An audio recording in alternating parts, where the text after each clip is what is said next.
नमस्कार विद्यार्थी मित्रांनो, आज आपण इयत्ता 8वी यामधील मराठी हा विषय शिकणार आहोत। त्यातील 13वा धडा बघणार आहोत, वर्णविचार। यामध्ये आपण भाषा, लिपी, देवनागरी, व्याकरण, वाक्य, शब्द, अक्षरे, वर्ण, स्वर या गोष्टी शिकणार आहोत। वर्णविचार म्हणजे काय, वर्ण म्हणजे काय हे माहित पाहिजे। वर्ण किती आहेत आपल्या मराठी भाषेमध्ये? एकूण 48 वर्ण आहेत। त्याचा आपण विचार करणार आहोत। आधी आपण बघूया भाषा। भाषा कशाला म्हणतात? मी इथं लिहून देत बसणार नाही, तुम्ही पॉज करून लिहून घ्या। भाषा म्हणजे भाषा अनेक प्रकारच्या आहेत। मराठी आहे, हिंदी आहे, इंग्रजी आहे, भरपूर प्रकारच्या भाषा आहेत। पण आता आपण मराठी हा विषयाचा मराठी भाषेचा विचार करणार आहोत। भाषा कशाला म्हणतात तर भाषा हा शब्द संस्कृत मधून आला आहे। हा शब्द संस्कृत मधून आला आहे आणि भाषा या शब्दाचा अर्थ बोलणे आणि लिहून काढणे याचा वापर यामध्ये केला जातो। त्याला काय म्हणतात? भाषा म्हणतात। म्हणजेच एकदम सोपं सांगायचं झालं तर भाषा म्हणजे विचार करण्याचे किंवा विचार व्यक्त करण्याचे साधन होय। भाषा म्हणजे विचार व्यक्त करण्याचे साधन होय। आपण ते लिहून पण सांगू शकतो किंवा बोलून पण सांगू शकतो। दुसरा आहे लिपी। आता लिपी इंग्रजी भाषेत तुम्ही म्हणता लिपी ABCD ती नाही, तर लिपी आपल्या मराठी भाषेमध्ये पण आहे।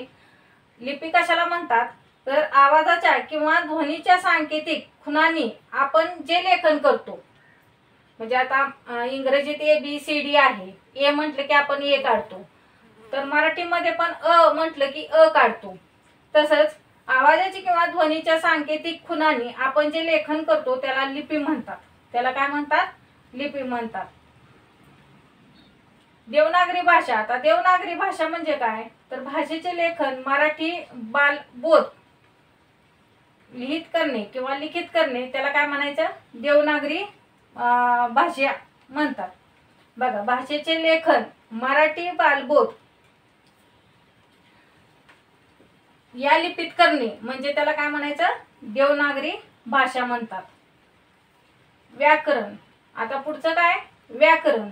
आता मराठीमध्ये पण व्याकरण आहे, इंग्रजीमध्ये पण व्याकरण आहे। तर हे व्याकरण वर्णविचारामध्ये वेगळ्या प्रकारचं आहे। भाषेचा व्यवहार किंवा उपयोग कोणत्या नियमांना अनुसरून होतो हे सांगणारे शास्त्र म्हणजे काय? व्याकरण होय। म्हणजेच भाषेचे स्पष्टीकरण करणारे शास्त्र म्हणजे काय? व्याकरण। आता इंग्रजी भाषेमध्ये व्याकरण असतं change the voice, past tense म्हणजे टेन्स। आता व्याकरणामध्ये पण भरपूर प्रकार आहे। वर्णविचारामध्ये व्याकरण हा प्रकार कसा आहे तर भाषेचा व्यवहार किंवा उपयोग कोणत्या नियमांना अनुसरून होतो हे सांगणारे शास्त्र म्हणजे काय? व्याकरण आहे। वाक्य। वाक्य कशाला म्हणतात तर आपण बोलतो बघा, आता मी एखादं वाक्य बोलते, तू जेवण। तू जेवण हे काय झालं? वाक्य झालं का? तर नाही। तू जेवण केलंस का? तर हे झालं अर्थपूर्ण वाक्य। म्हणजे जे वाक्य हे अर्थपूर्ण असतं त्याला काय म्हणायचं? वाक्य म्हणायचं। शब्द। अर्थपूर्ण अक्षराच्या समूहाला शब्द असे म्हणतात। शब्द कशाला म्हणतात? अर्थपूर्ण असणारा शब्द। आता कुठलाही शब्द आपण वापरतो तो अर्थपूर्ण असतोच। नुसतं म्हटलं तर तो अर्थपूर्ण आहे का? अभ्यास। अभ्यास म्हटलं की हा शब्द कसा झाला? अर्थपूर्ण। म्हणजे शब्दाचा समूह जो वापर करून आपण जो तयार करतो, शब्दांचा समूह वापरून जो शब्द तयार होतो तो काय असतो? शब्द असतो। अक्षर। नाश न पावणारे ते अक्षर असते। नाश न पावणारे म्हणजे अक्षर, म्हणजे वर्ण रूपाने लिहून ठेवल्यामुळे ते नाश पावत नाही। वर्ण आपल्याला मराठी भाषेत आहेत बघा, अ आ इ क ख ग हे झाले वर्ण। हे काय झाले? वर्ण। ते नाश पावत नाहीत। त्या वर्णांपासूनच आपल्याला शब्द तयार करता येतात।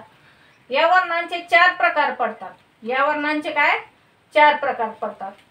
पुढचं बघा, स्वर। स्वर, स्वरादी, व्यंजने आणि विशेष संयुक्त व्यंजने। बघा, स्वर, स्वरादी, व्यंजने आणि विशेष संयुक्त व्यंजने या 4 प्रकारांना मिळून मुळाक्षरे वर्णाला मिळून जे वर्ण तयार होतात त्याला काय म्हणायचं, मुळाक्षरे म्हणतात. त्यांना काय म्हणायचं, मुळाक्षरे म्हणायचं किंवा वर्णमाला म्हणतात. बघा पुन्हा एकदा सांगते, स्वर, स्वरादी व्यंजने आणि विशेष संयुक्त व्यंजने या 4 प्रकारांना मिळून वर्णमाला तयार होते. त्या वर्णमाला तयार होते त्यांना मुळाक्षरे किंवा वर्णमाला सुद्धा म्हणतात. वर्ण कशाला म्हणतात बघा, आपल्या तोंडावाटे निघणाऱ्या मूळ ध्वनीला वर्ण म्हणतात. आपल्या तोंडावाटे आता जे शब्द पडतात त्याला काय म्हणायचं, हे मूळ ध्वनी आहेत त्यांना काय म्हणायचं, वर्ण म्हणायचं. वर्ण क ख ग घ हे वर्ण झाले पूर्ण.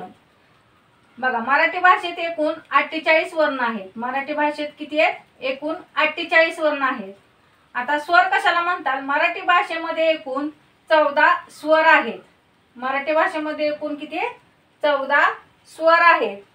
स्वर कशाला म्हणतात बघा, दुसऱ्या वर्णाच्या मदतीशिवाय ज्या वर्णाचा उच्चार होतो म्हणजे स्वतंत्रपणे होतो, त्या वर्णाचा उच्चार काय होतो, स्वतंत्रपणे होतो, त्याला काय म्हणायचं, स्वर म्हणतात. त्याला काय म्हणायचं, स्वर म्हणतात. आता स्वर कोणकोणते 14, अ आ इ ई उ ऊ ऋ ऋ ए ä ऐ ओ आ आणि औ. ही झाले स्वर. हे काय झाले, स्वर झाले. व्हिडिओ आवडला असेल तर लाईक करा, शेअर करा, सबस्क्राईब करा. या पुढील भाग पुढच्या व्हिडिओमध्ये बघूयात. नमस्कार, धन्यवाद.